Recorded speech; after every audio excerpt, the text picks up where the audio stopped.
Bienvenidos una vez más, querida familia, queridos amigos, a este ciclo de conferencias del Principio Divino a través de Telepaz. En esta oportunidad vamos a analizar algo fundamental en la historia de la providencia, el cual es la historia providencial de la restauración centrada en Jesús. Sí, vamos a analizar en detalle una vez más este curso por el cual tuvo que ir el Hijo de Dios 2000 años atrás. Para ello quiero recordarles una vez más que en esta etapa de la providencia no solamente vamos a ver un solo curso, como fue con Moisés, vamos a ver también un segundo y un tercer curso. Es decir, en la época de Jesús, a nivel mundial, estudiaremos 3 periodos. Comenzamos con el primero, el cual es el llamado Primer Curso Mundial de la Restauración de Canaán.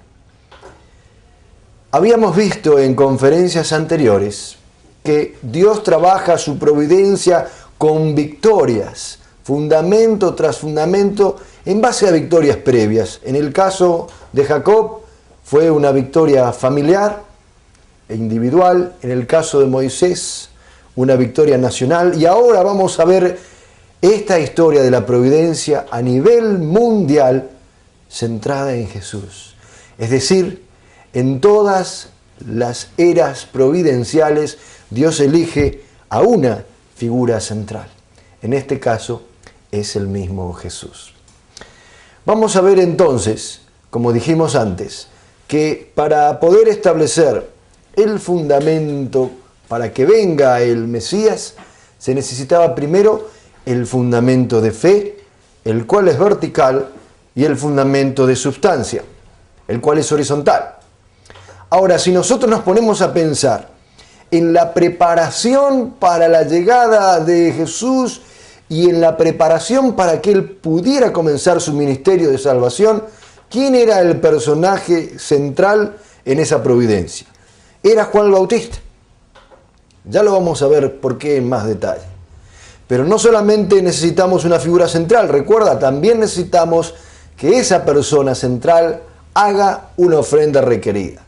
En este caso, han sido los 400 años de separación que habían comenzado con Malaquías, el gran reformador del judaísmo, y la vida ascética propia misma de Juan el Bautista. Entonces, sobre ese fundamento aparece Juan, que si nosotros recordamos en la conferencia sobre la misión de Jesús, en Malaquías 4:5 decía: «He aquí yo os envío el profeta Elías antes que llegue el día de Yahvé, grande y terrible». Esa fue la profecía que daba la señal que antes de que llegue el Mesías, cuidado, pueblo de Israel, no acepten a cualquiera que diga que es el Cristo, que es el Mesías. Primero debe aparecer Elías. Entonces, cuando nosotros analizamos 2000 años atrás, ¿por qué decimos que Juan el Bautista era Elías? Elías había vivido 900 años antes y era la persona elegida por Dios para llevar al pueblo de Israel a la unidad, a la preparación de ese pueblo israelita para recibir al Mesías. Lamentablemente, el pueblo de Israel no se une, Elías no cumple su misión, entonces la Biblia dice que ascendió en un carro de fuego al cielo. Y la esperanza de los israelitas antes de la aparición del Mesías es que Elías vuelva primero. Y si nosotros leemos en Lucas 1:17, dice, hablando del nacimiento de Juan: «E irá delante de él», es decir, el Mesías, «con el espíritu y el poder de Elías, para hacer volver los corazones de los padres a los hijos, y a los rebeldes a la prudencia de los justos, para preparar al Señor», es decir, Jesús, «un pueblo bien dispuesto». Quedó muy clara la revelación. Dios, a través del arcángel Gabriel, le revela a Juan, al padre de Juan el Bautista, el sumo sacerdote Zacarías, que su hijo viene con esa misión de Elías. Vemos también en Juan 1:23 que él dice: Yo soy voz del que clama en el desierto. Rectificad el camino del Señor, como dijo el profeta Isaías. Es decir, él venía con esa misión de enderezar, de preparar, de encauzar al pueblo de Israel para prepararse al momento más importante de la historia, no solo de ese pueblo, sino de la humanidad entera, que es el nacimiento del Hijo de Dios, el Mesías. Sin embargo, 2000 años atrás nos encontramos con este problema, en que cuando van y le preguntan a Juan el Bautista, él dice que no era Elías. Entonces, por un lado tenemos a Jesús de Nazaret diciendo que Juan el Bautista era Elías, mientras que el mismo Juan lo niega. Esto generó, como lo vimos en la conferencia de la misión del Mesías, una gran confusión en el pueblo de Israel. ¿En quién van a creer? ¿En este hijo de carpintero, escandaloso por la vida que lleva, aparentemente violando la ley mosaica? ¿O en el gran profeta Juan el Bautista, hijo del sumo sacerdote? Obviamente que la decisión fue creer en lo que Juan decía. Pero ¿qué fue literalmente lo que él manifestó? En Juan 1:21, cuando le fueron a preguntar a Juan si era el Elías que debía de venir, él respondió: no lo soy. Lamentablemente, entonces, vemos que ese fundamento preparado para recibir al Mesías, centrado en Juan Bautista, que tenía que dar testimonio que él era Elías, lo niega, se pierde. Por eso en Mateo 11, 13, 14, Jesús dice: todos los profetas, los mismos que la ley, hasta Juan profetizaron. Y si queréis admitirlo, él es Elías, el que iba a venir. Claramente, despejando cualquier tipo de dudas. Juan es el Elías que había de venir. Es el último de los profetas. Es el que venía antes de la llegada del Señor para restaurar a todo Israel. En Mateo 17, 13, claramente manifiesta que los discípulos comprendieron que se refería a Juan el Bautista. No había ninguna duda por parte de quién, de los discípulos, obviamente. Aceptaban 100% la palabra de Jesús. Si él decía que Juan el Bautista es Elías, así es. No había ninguna duda. Y nos preguntamos, ¿por qué pasa esto? Él recibe la revelación, que aparece en forma de Espíritu Santo una paloma sobre Jesús cuando él lo va a bautizar en el río Jordán. Mateo 11, 3, 6, una manifestación de la duda de Juan. ¿Eres tú el que debía de venir o debemos esperar a otro? Juan llegó a pesar de tener una revelación, a pesar de tener una manifestación directa de Dios. Entra en la duda, manda a 2 de sus discípulos a preguntar. Y Jesús se siente muy triste. No contesta categóricamente, por supuesto que yo soy. No, indirectamente él dice: id y contad a Juan lo que oís y veis. Los ciegos ven, los cojos andan, los muertos resucitan, y se anuncia a los pobres la buena nueva. Y dichoso aquel que no haya escándalo en mí. En referencia clara a Juan el Bautista. Jesús sabía que la responsabilidad de Juan era crucial. Era el puente, era quien iba a llevar a Israel hacia él, como el Cristo, como el Mesías, como el Salvador. Y sin embargo había fracasado. En verdad os digo que entre los nacidos de mujer no ha nacido uno mayor que Juan el Bautista. Sin embargo, el más pequeño en el reino de los cielos será mayor que él. Hasta ese punto Juan no cumple su responsabilidad. Por eso vemos que Juan termina incluso decapitado.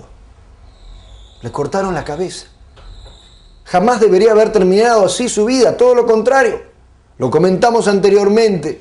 Él debería haber sido el primer discípulo del Mesías, el que iba a la par, su mano derecha, el que iba abriendo el camino para que Jesús fuera recibido como el Rey de Israel y el Rey de Reyes.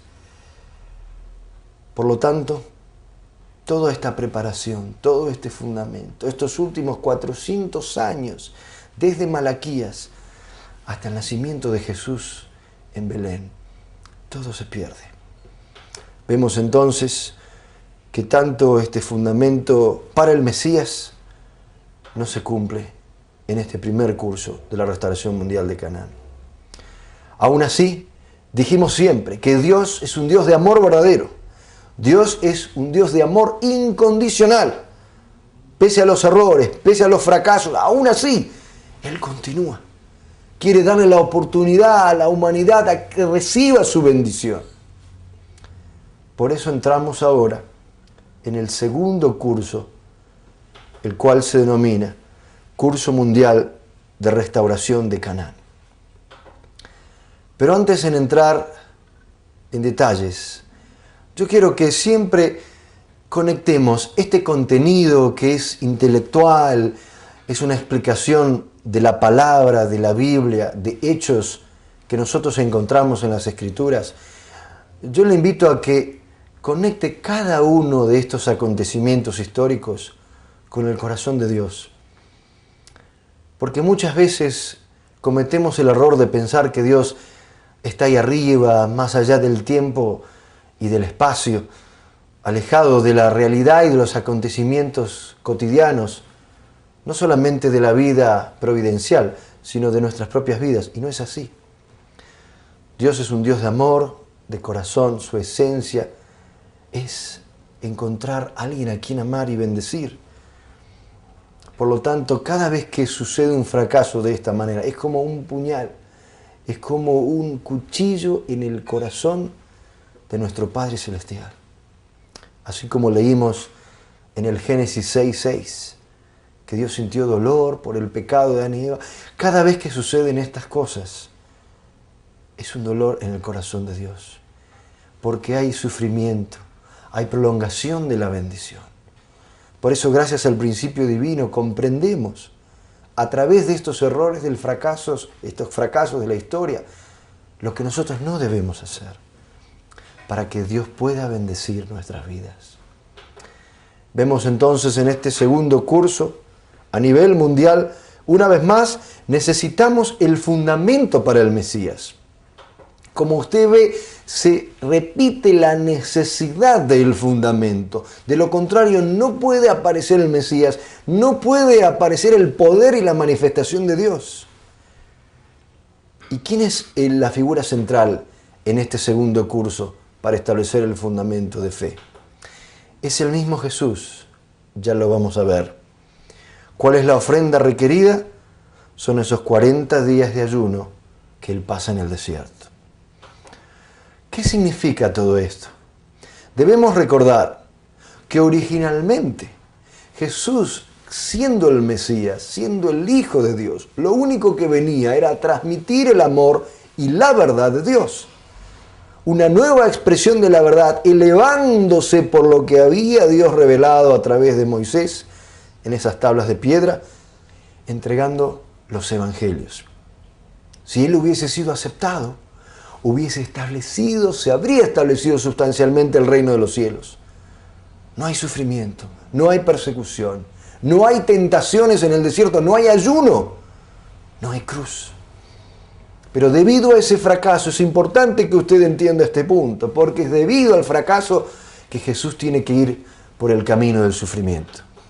Jesús es tentado 3 veces por el diablo, sin embargo, vence esas tentaciones. Lo leemos en el capítulo 4 de Mateo, versículos 1 al 10.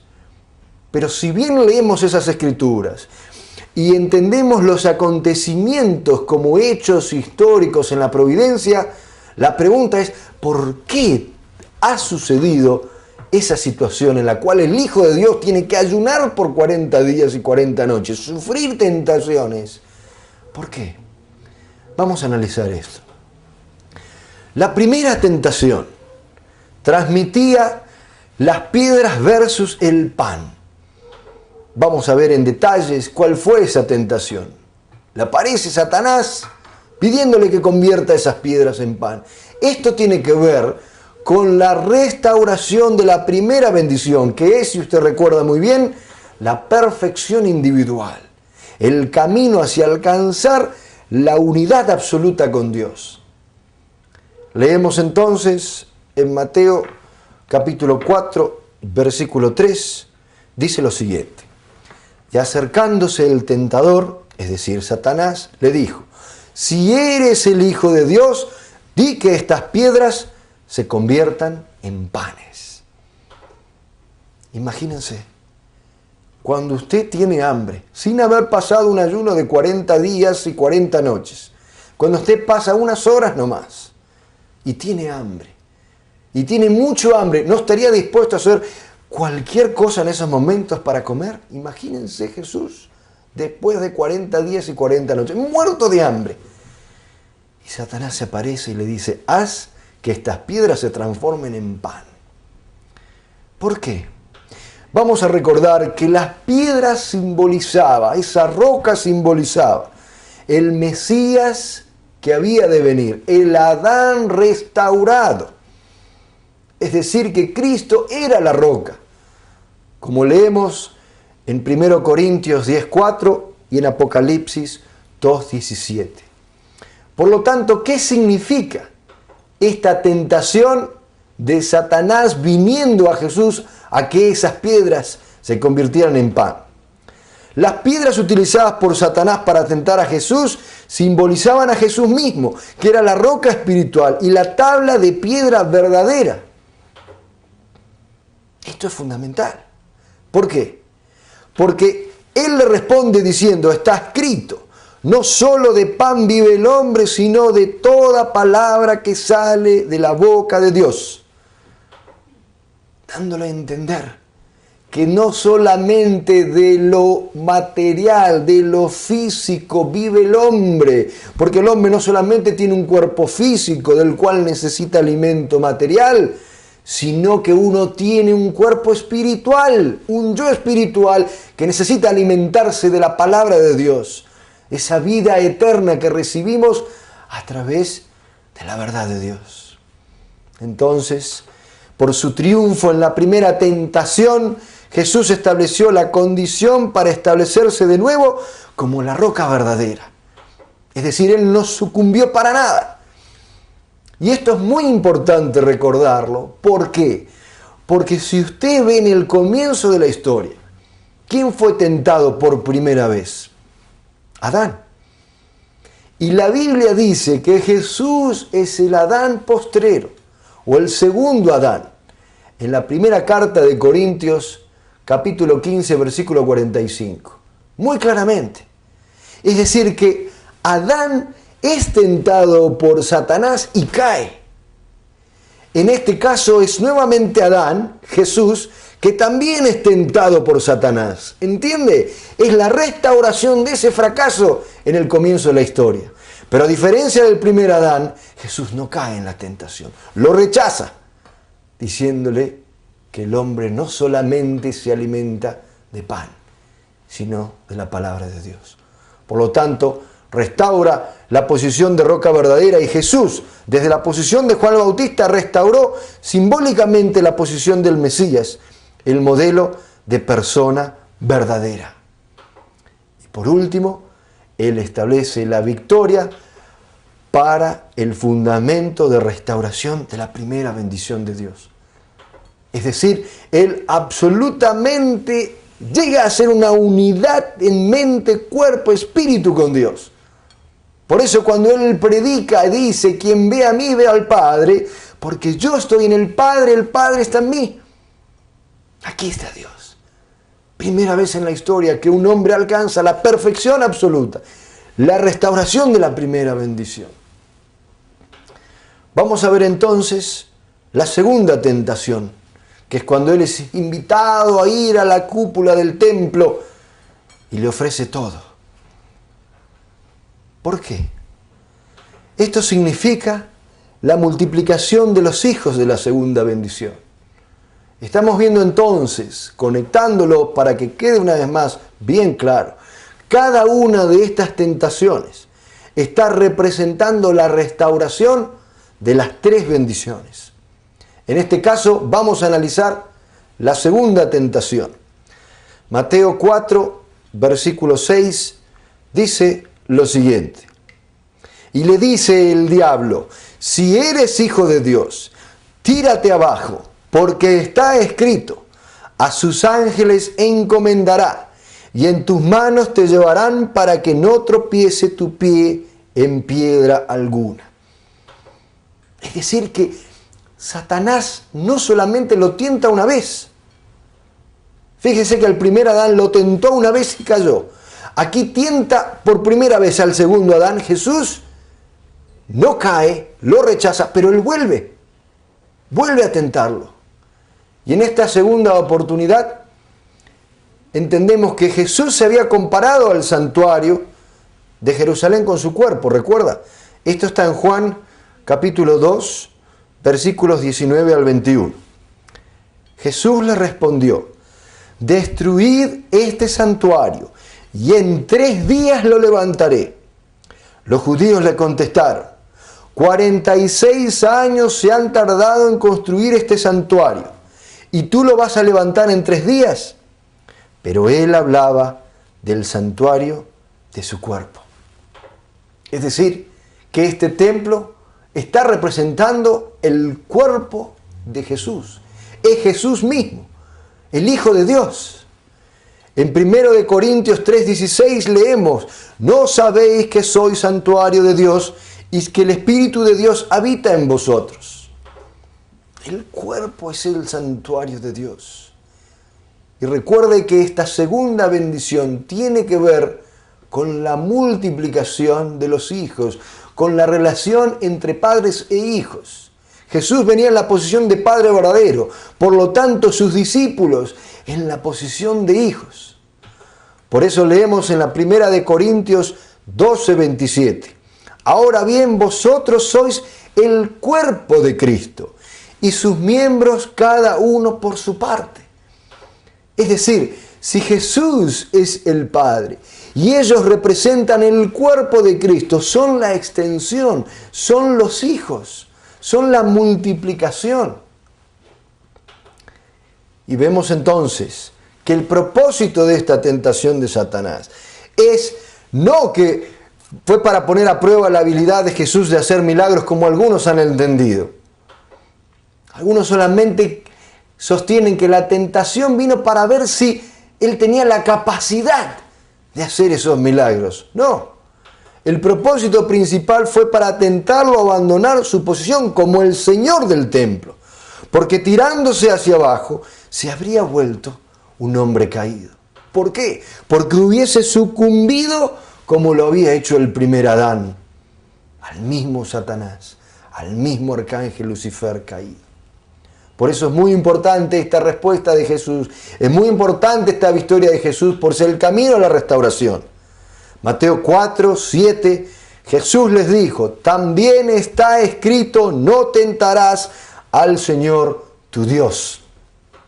Recordamos entonces que Jesús, al restaurar la primera bendición, al ser un hombre perfecto, un hombre verdadero, Dios estaba en él. Quien veía a él, veía a Dios. Por lo tanto, tentar a Jesús, al Hijo de Dios, que es uno con Dios, era tentar al Señor, a Dios. Por eso Él le dice: no lo tentarás. Él no sucumbió. Nuevamente vemos una gran victoria de Jesús. Por eso, por su triunfo en la segunda tentación, Jesús estableció la condición que le permitiría restaurar a los creyentes como templos secundarios, es decir, como sus hijos.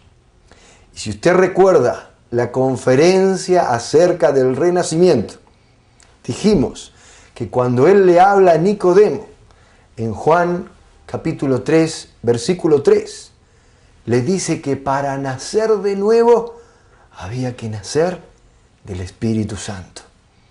Nicodemo estaba confundido porque Jesús le había dicho que había que nacer de nuevo y él le dice: pero ¿cómo, viejo, entrando nuevamente en el vientre de la madre?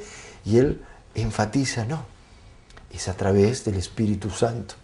Entonces vimos que uno en la posición de cristiano recibe a Jesús y al Espíritu Santo como los padres espirituales que nos dan renacimiento. Por eso decimos que somos hijos adoptivos. Los creyentes, los apóstoles, los discípulos, todos aquellos que aceptan a Jesús y reciben al Espíritu Santo, pasan a ser hijos adoptivos de Jesús.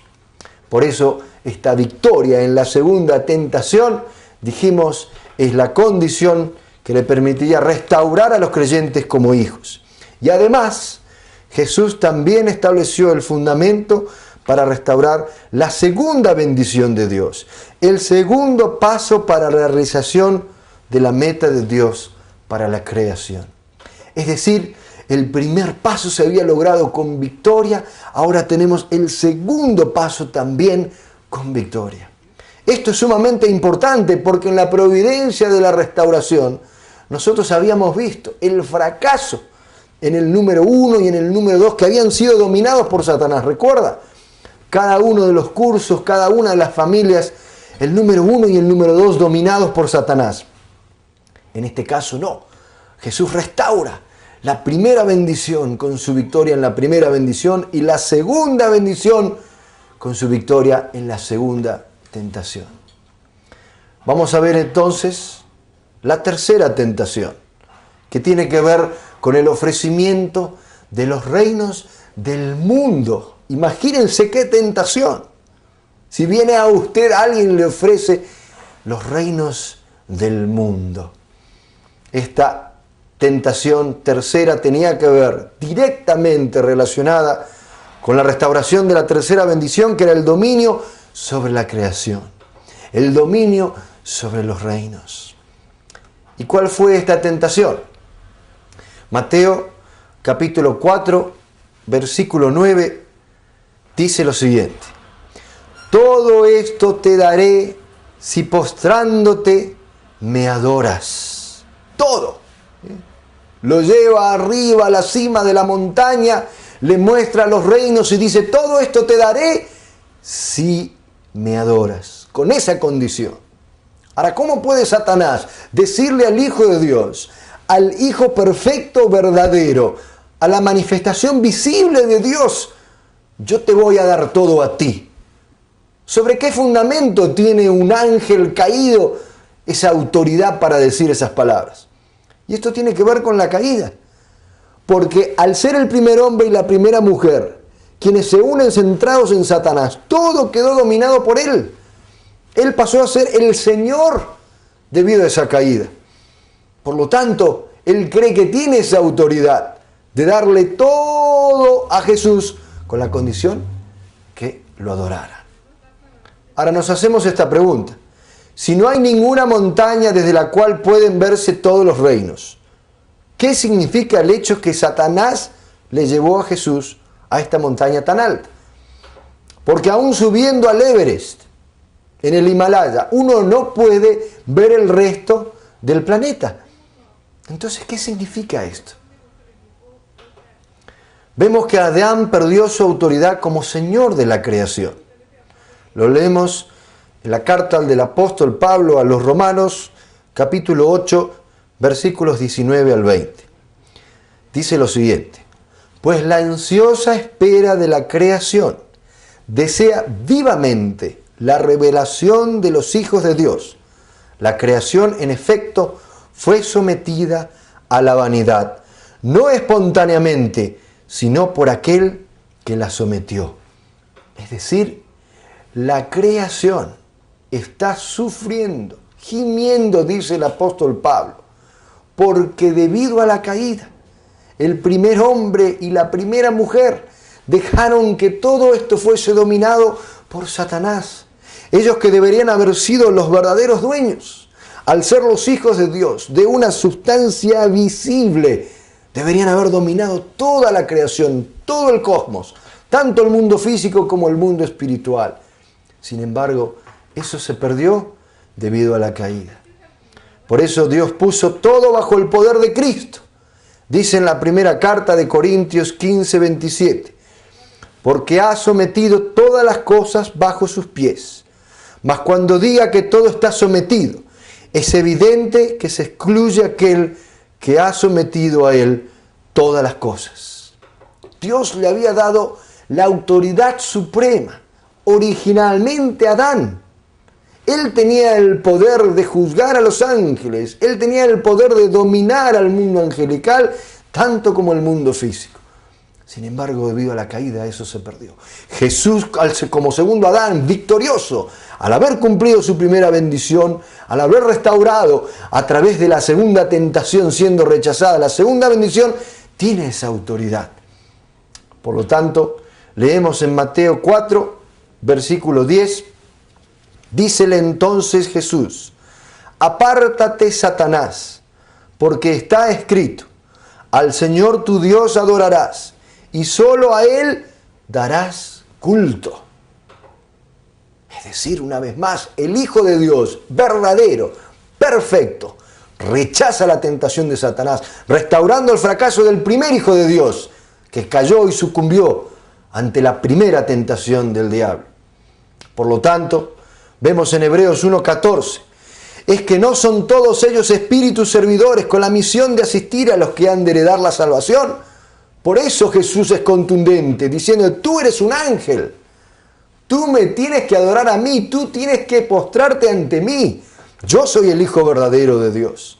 Esa es la verdadera autoridad de quien viene como manifestación visible.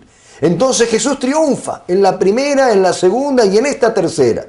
Por lo tanto, ¿qué significa esta victoria en la tercera tentación? Él logró establecer las condiciones para restaurar el dominio de la humanidad sobre la creación, sobre la victoria de Jesucristo. Ahora podía revertirse esa situación y los hijos de Dios de esta humanidad podrían entonces dominar tanto el mundo físico como el mundo espiritual. Y en segundo lugar, Jesús también estableció el fundamento para restaurar la tercera bendición de Dios, es decir, el tercer paso para la realización de la meta de Dios para la creación. Todo ha sido restaurado, todo ha sido victorioso, pero no desde la posición de Mesías, porque Él tiene que ayunar, Él tiene que sufrir estas tentaciones debido al fracaso de Juan el Bautista. Por eso cuando vemos nuevamente el fundamento para el Mesías en este segundo curso a nivel mundial, Jesús es la figura central, logra ofrecer esa ofrenda requerida con los 40 días de ayuno, pero ahora es Israel la que tiene que unirse a Jesús para establecer el fundamento de sustancia, para lograr el fundamento victorioso del Mesías. ¿Entienden ahora? Entonces Jesús comienza a predicar y sale por las calles, mañana, tarde y noche, dando las buenas nuevas. Y vemos que Él comienza a transmitir su corazón, su amor, esa verdad de Dios que no había sido nunca revelada hasta ese momento. Lo máximo que había recibido el pueblo de Israel habían sido los 10 mandamientos, nada más. Y Jesús venía con ese amor como nunca antes Dios había manifestado, porque era 100% la manifestación visible de Dios. Una y otra vez Jesús va y viene predicando el Evangelio, predicando las buenas nuevas, dando las parábolas, los mensajes de salvación, para que Israel pudiera entender que Él era el camino hacia la verdadera salvación. Él era a quien ellos estaban esperando ansiosamente por 2000 años, desde que Jacob consigue la victoria sobre el ángel, cambia su nombre a Israel. El pueblo estaba esperando ese momento, la llegada del Mesías. Leemos en Juan 6:28. Jesús comienza a transmitir desesperado su corazón para que crean en Él. Y dice: la obra de Dios es que creáis en el que Él ha enviado. Crean en mí. Recordamos esta parte donde Él comienza una y otra vez a tratar de abrazar al pueblo de Israel, caminando para que ellos entiendan que Él había sido el enviado. Una y otra vez, incluso Él hace milagros. Comienza a hacer milagros. ¿Con qué propósito? La razón fundamental de los milagros es demostrar que Él es el Hijo de Dios, que Él es el Mesías, Él es el Cristo. Leemos en Juan 8, 37, 38, transmitiendo su corazón. Él dice: si no hago las obras de mi Padre, no me creáis. Es decir, si lo que yo estoy haciendo no es la obra de Dios, no es la voluntad de Dios, está bien, no me crean. Pero Él continúa diciendo: mas si las hago, aunque no me creáis a mí, creed a las obras, para que conozcáis y creáis que el Padre está en mí y yo en el Padre. ¿Qué quiere decir esto? Cuando Jesús sanaba y daba la vista nuevamente a aquel ciego, o sanaba al paralítico, aún resucitaba a Lázaro, ¿qué les estaba diciendo a ellos? Si ustedes no creen lo que yo estoy diciendo con mi boca, crean en las obras, vean lo que yo estoy haciendo, para que puedan creer que yo estoy en el Padre y el Padre está en mí. Yo soy su Cristo, yo soy su Mesías, yo soy su Rey. Juan 9:16. ¿Qué pasó? Algunos fariseos decían, este hombre no viene de Dios, porque no guarda el sábado. Otros decían, pero ¿cómo puede un pecador realizar semejantes señales? Y había disensión entre ellos. Es decir, si él está violando el sábado, como ustedes saben, ese día era el día de descanso, aún hasta el día de hoy. Un judío ortodoxo practicante el día sábado no hace nada, solamente se dedica a la oración. Entonces, si él era un pecador, porque según la concepción de ellos estaba violando el sábado, ¿cómo es que él tenía el poder para sanar y para curar y para hacer esos milagros? Vemos más adelante en Juan capítulo 8, versículo 59. Entonces tomaron piedras para tirárselos. ¿Se imaginan? El Hijo de Dios, el que estaba transmitiendo la verdad del amor de Dios para salvarlos, en vez de recibirlo, aceptarlo, comenzaban a agarrar piedras y a tirárselas. Mientras que él solamente transmitía el amor y la verdad de Dios, ningún pecado. Pero Jesús se ocultó y salió del templo y atravesando por en medio de ellos, se fue. Se ocultó, salió de ellos. ¿Por qué? Porque él no venía a morir. Él venía a salvar a Israel. Entonces, hace esa tremenda persecución, él entendía que no había llegado el momento en que ellos pudieran comprender. Entonces tuvo que salir y buscar otro momento en el cual ellos pudieran entender. Seguimos leyendo en Juan capítulo 7, versículo 1. Después de esto Jesús andaba por Galilea y no podía andar por Judea porque los judíos buscaban matarle. Buscaban matarle. ¿Se imaginan lo que significa eso? Si lo veían, lo mataban. Él ya no podía estar en Judea, tenía que estar en Galilea. ¿Cómo creen ustedes que se sentía Jesús en su corazón? ¿Cómo se sentía Dios en su corazón, que había enviado a su Hijo para ese pueblo? Vemos entonces en Mateo 23:37.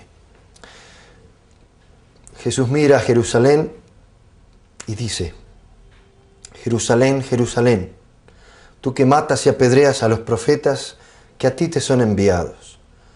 ¿Cuántas veces quise abrazarte, como la gallina abraza sus polluelos debajo de las alas, pero tú no lo has querido? Jesús está triste porque quiere abrazar a Israel como la gallina abraza sus polluelos debajo de las alas, y es rechazado una y otra vez. En Lucas 19:44 dice lo siguiente: al entrar a la ciudad lloró por ella diciendo, oh, si solo tú conocieses en este día lo que es para tu paz, pero ha quedado encubierto a tus ojos, porque vendrán días sobre ti en el que tus enemigos te rodearán, te sitiarán, te estrecharán por todas partes, a ti y a los que estén contigo, y no dejarán sobre ti piedra sobre piedra, por cuanto no has conocido el tiempo en que Dios te ha visitado. Él lloró. Esto que nosotros leímos ahora, Él lo dijo con lágrimas, lágrimas de tristeza, lágrimas de dolor. Se estaban cerrando las puertas del reino. En Juan 8, versículo 40, dice, pero tratáis de matarme a mí que os he dicho la verdad que oí de Dios. Eso no lo hizo Abraham. ¿Ustedes se dicen hijos de Abraham? Si realmente fuesen hijos de Abraham, aceptarían lo que yo digo porque yo les estoy diciendo la verdad. Si Abraham estuviese aquí en estos momentos, él no perseguiría como ustedes a mí. No tratarían de apedrearme y de matarme como ustedes a mí. ¿Qué sucede entonces? Comienza la posibilidad de la cruz. Vemos, Él es entregado. Vemos el sufrimiento, el flagelo, la corona de espinas, causándole más dolor. Él finalmente es crucificado. ¿Y esto qué significa? Que el Hijo de Dios, que venía después de haber pasado esos 40 días de ayuno, 40 noches de ayuno, para salvar a Israel, que lo único que quería era predicar el amor verdadero, salvar a todos ellos que estaban con pecados. Mire cómo termina, muriendo en una cruz. ¿Qué sucedió entonces? Vamos a ver que ese fundamento para el Mesías en el segundo curso a nivel mundial lamentablemente se pierde. El Hijo de Dios tiene que ir por el camino de la cruz, del sufrimiento. Y cuando nosotros leemos en la primera carta de Corintios, capítulo 2, versículos 7 al 8, el apóstol Pablo dice: si no hablamos de una sabiduría de Dios, misteriosa, escondida, destinada por Dios desde antes de los siglos para gloria nuestra, desconocida de todos los príncipes de este mundo, pues de haberla conocido, no hubieran crucificado al Señor de la gloria.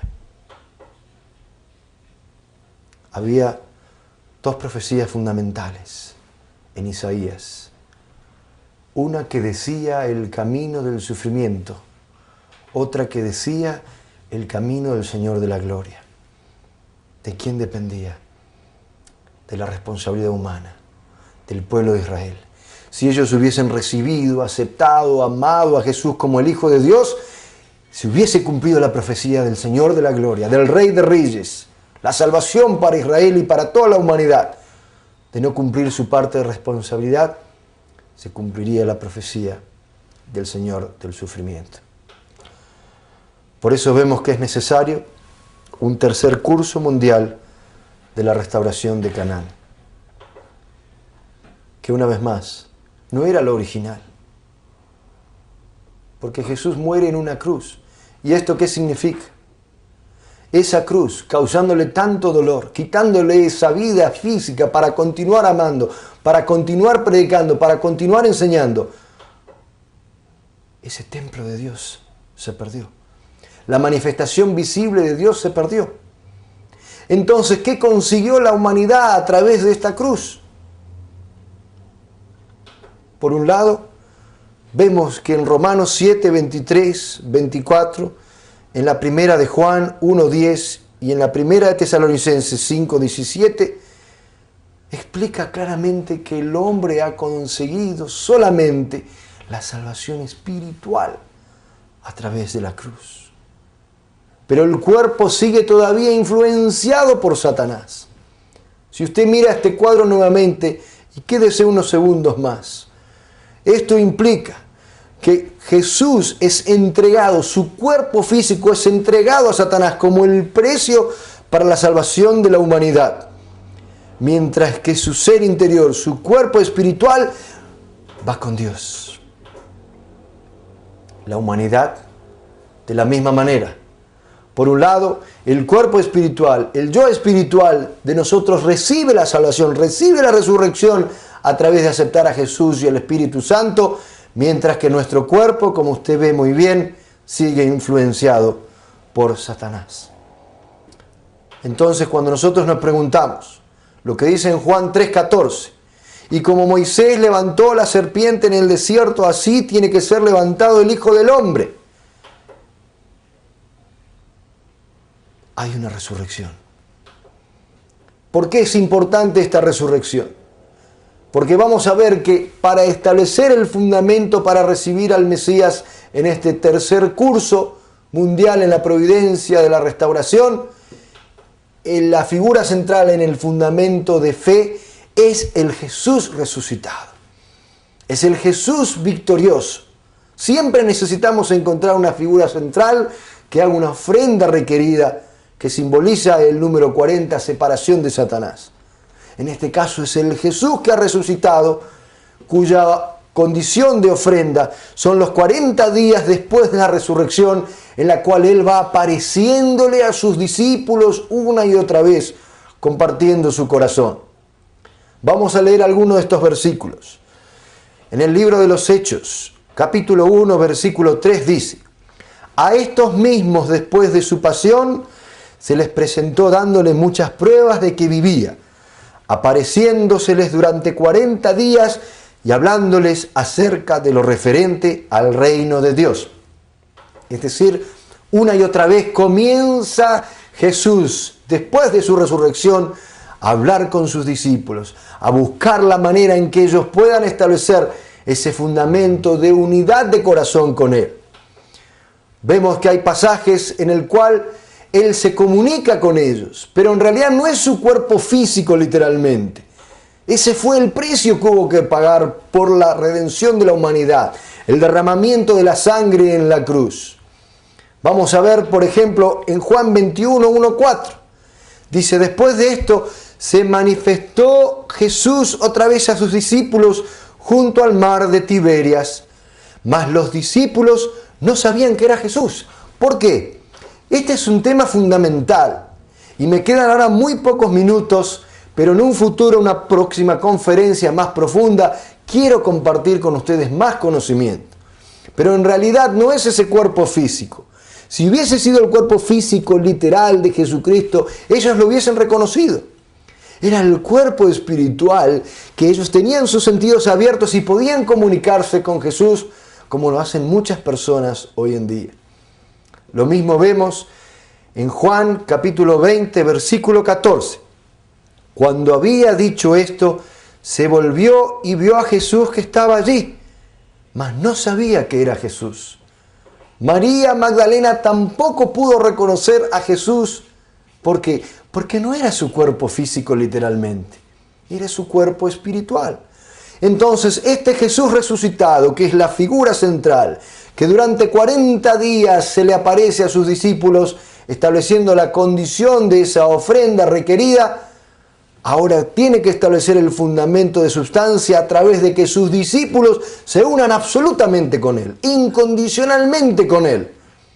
De suceder esto, vamos a ver la victoria en el fundamento de sustancia y la victoria para el establecimiento del reino de los cielos. Vemos entonces en Lucas capítulo 24, versículo 27. Y empezando por Moisés y continuando por todos los profetas, les explicó lo que había sobre él en todas las escrituras. Comienza a buscar la manera de que ellos se unan absolutamente a él. Estamos hablando de un curso de la restauración mundial de Canaán para establecer el fundamento del Mesías a nivel espiritual.